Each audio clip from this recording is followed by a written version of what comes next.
Padagat na po na hindi mga ligog dagat. Let's go, guys.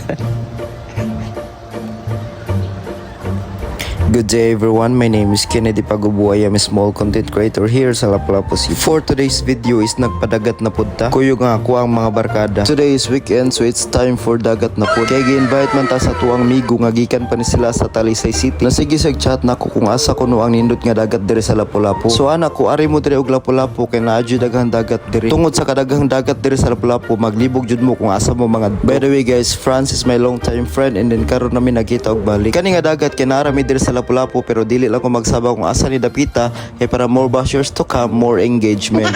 Kay namin nanuroy og swaki, tuyom og kinason, sumatik palit dayon. One of my favorite place nga ikaw og swaki kana na jud dapit sa dagat. Hapakan pa sa suka nga halang og bahaw aw sud kaayo. Ang plano jud nila una kay mga tumi sa ulanggo pero naana ako nga ayaw lang. Kay murag layo na to dito nin what if mga hubog ta maglisod tag uli. Mas maayo man ginang ari ratas duol kay kung makalisod makauli ra dayon. Mao din na siya si France guys ang pinakapugi sa tanan. Kanang naasloyo taw-taw nas kahumayan. By the way, this is located sa Buyong, Maribago, Lapu-Lapu City. Resort ni siya, denying entrance nga 100 per head. Napo ni siya pool party before pero gitangtang na. Wala ko kabalo og ngano. Sumawra to siya guys, ang di mo react og haha bahog naong okay bye.